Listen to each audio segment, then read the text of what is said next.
தலைமை தாங்கும் உறுப்பினர்களே, இன்றைய காலகட்டத்திற்கு பொருத்தமான ஒரு நல்ல ஒரு சட்ட திருத்தமும் கொண்டு வருவது உண்மையிலேயே வரவேற்கக்கூடியது. ஏனென்றால் இன்று மருந்துகளுடைய விலைகள் ஒரு நிர்ணயம் இல்லாமல் இருக்கின்றது. இது ஒரு பாரிய பிரச்சனை. அதாவது இப்போ பொதுவாக மருந்துன்னு இல்லை, எல்லா சாமான்களும் அதே மாதிரி தான் இருக்கின்றது. அந்த அடிப்படையில் மருந்துகளுடைய விலைகள் நிர்ணயம் ஒன்றே இல்லாமல் இருக்கின்றது. அந்த வகையில் இதுக்கு ஒரு கட்டுப்பாடு கொண்டு வந்து இதற்கு ஒரு ஏற்ற மாதிரியான பொருத்தமான ஒரு நிலைமையை கொண்டு வருவது உண்மையிலே பாராட்டக்கூடியது. அந்த அடிப்படையில் நான் அதற்கு முதல்ல பாராட்டுக்களை தெரிவிக்கிறதோட எங்களுக்கு குறிப்பாக இன்றும் இது எப்படி சொன்னாலும் பல மருந்துகள், முக்கியமான மருந்துகளோட பாரிய பற்றாக்குறைகள் இருக்கின்றது. வைத்தியசாலைகளுக்கு போனால் அந்த மருந்துகள் இல்லை. அதே மாதிரி ப்ரைவேட் ஃபார்மசியில் போனால் கூட அவ்வாறான மருந்துகள் இல்லை. அப்போ அந்த நிலைமைகளை விரைவாக, அதாவது அந்த மருந்துகள் இல்லைங்கிற ஒரு நிலைமை கடந்த காலத்தில் இருந்துச்சுன்னு குற்றச்சாட்டுகள் இருந்துச்சு. அந்த அடிப்படைகளில் ஒரு சிஸ்டம் சேஞ்சுங்கிற அடிப்படையில் உங்களுக்கு அதை மக்கள் அந்த அதிகாரத்தை தந்தும் கிட்டத்தட்ட ஒரு வருடமாகியும் அந்த நிலைமைகளில் முன்னேற்றம் என்பது இல்லை என்பதனையும் இந்த இடத்துல நாங்கள் கூறிக்கொள்ள விரும்புகின்றோம். குறிப்பாக நாங்கள் கூறுவதென்றால், இப்போ இதே மாதிரி எதிர்காலங்களில் பாரிய சில பிரச்சனைகளுக்கு நாங்கள் முகம் கொடுக்க வேண்டிய நிலைமைகள் இருக்கின்றது. கடந்த காலங்களில் அதாவது எம்பிபிஎஸ் டாக்டருக்கு பதிலாக ஆர்எம்ஓ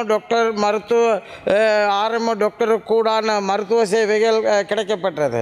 அப்போ அதுகள் தற்பொழுது எடுக்காத காரணமாக இன்னும் 6-7 மாதங்களில் பலர் வந்து அவங்க பென்ஷனில் போகக்கூடிய நிலைமைகள் இருக்கின்றது.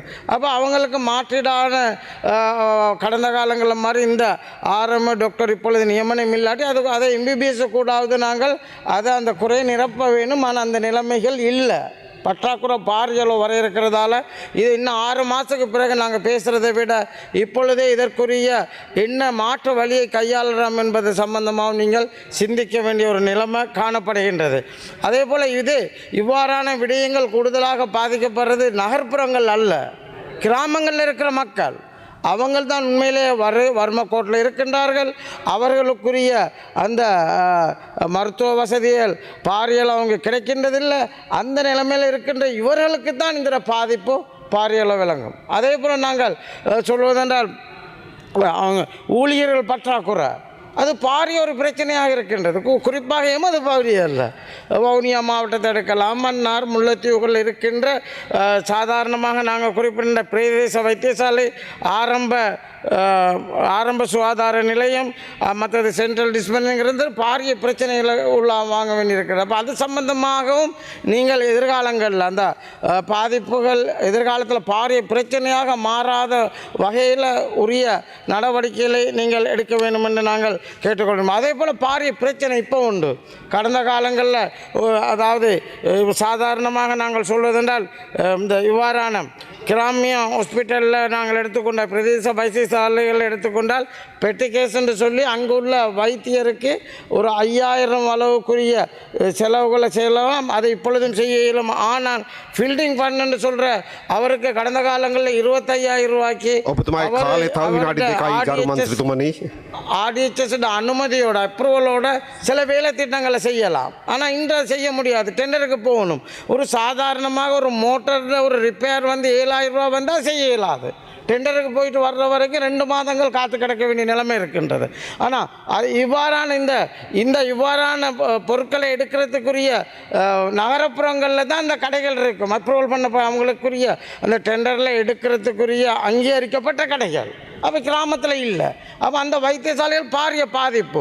அப்போ கடந்த காலங்களில் எப்படி அங்கே உள்ள டிஎம்ஓக்கும் அதே மாதிரி அங்கே உள்ள டாக்டருக்கும் மற்றது டிஓ சேர்ந்து அந்த இதை எடுக்கக்கூடிய ஒரு நிலைமை இருந்துச்சோ அந்த நிலைமைக்கு மாற்றணும். ஏன்டா ஊழல் நடக்கின்றது சொல்லி ஸ்தம்பிக்க வைக்கலாது அங்குள்ள வைத்தியசாலைகளை.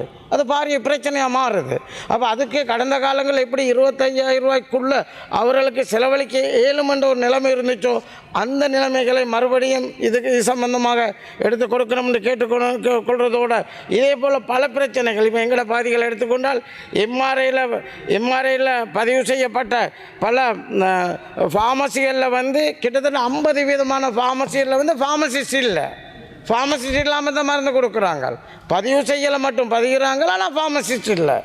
அதே மாதிரி எங்களோட பாதியில் குறிப்பாக சொல்லினால் வந்து கிளினிக் சென்டர் டாக்டர்மார்கள் வச்ச கிளினிக் சென்டர் எடுத்துக்கொண்டால் 50% எந்த விதமான பதிவுகளும் இல்லை.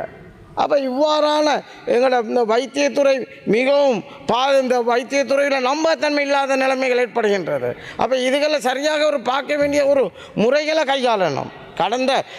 எதுக்கெடுத்தாலும் கடந்த காலம் அப்படின்னு இல்லை, அதுக்குத்தான் மாற்றத்தை ஏற்படுத்தியிருக்காங்க மக்கள். ஒரு நிமிடங்கள் தாங்கள். அதே போல் உங்களுக்கு தெரியும் அண்மையில் பாரிய ஊழல்னு சொல்கிறேன்டா உரிய குறிப்பாக சொல்கிறேன்டால் அதாவது வெளியோயாலிருந்து சீக்கடி வாகனத்தில் வந்து குடும்ப நல உத்தியோகத்தர் ஒன்று யாழ்ப்பாணத்தில் போய் பிடி ஆஃபீஸில் இறக்கிட்டு வரையில் ஒரு பிரதேச சபை உறுப்பினரால் அதில் இருந்த சாரதி அதில் இருந்த அவருடைய உதவியாளர்கள் வந்து மது போதையில் இருந்தன்னு சொல்லி முழு மீடியாக்களில் நியூஸாக போயிருக்குது. ஆனால் எந்த விதமான சட்ட நடவடிக்கைகளும் இல்லை. அவர்களை பாதுகாக்கிறதுல தான் குறிப்பாக இருக்கின்றார்கள். அவ்வாறான இந்த பிழைகளெல்லாம் விட வேண்டாம். இது தொடர்ச்சியாக மக்களுடைய நம்பிக்கை தன்மை இழக்கும். அதே போல் நாங்கள் குறிப்பாக கூறுவதென்றால் இதே போல தான் குறிப்பாக இன்னும் ஒரு நிமிடங்கள் தாங்கள் 2023-24க்கான பல்கலைக்கழக அனுமதியில் அனைத்து பீடங்களுக்கும் மாணவர்கள் சேர்க்கப்பட்டிருந்தாலும் ஆனால் வந்து கல்வி நடவடிக்கை ஆரம்பித்து இருந்தாலும் இந்த ருகுணு பல்கலைக்கழகத்தில் வந்து பேச்சுலர் ஆஃப் ஃபார்மாகோலஜிக்கு வந்து மாணவர்கள் இதுவரை சேர்த்து கொள்ளப்படவில்லை. ஆனால் சில பல்கலைக்கழகங்களில் 2020க்கும் சேர்த்துக் கொள்கின்றார்கள். அப்போ இது ஒரு வருடமாக அவர்கள் சும்மா இருக்கின்றார்கள் வீட்டில்.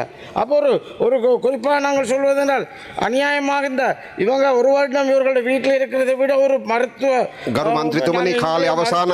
தேசிய மருந்து ஒழுங்கு கட்டளை சட்டம் பற்றி பேசிக்கிட்டு இருக்கல இவர்களை வீட்டை வைத்து இந்த பட்டதாரிகளை வீட்டில் வைத்து இவ்வாறான நிலைமையை ஏற்படுத்துவதற்கு நினைக்கின்றோம். අමාත්‍යතුමා ඔබතුමාට විනාඩි 10ක කාලයක් ලැබෙනවා.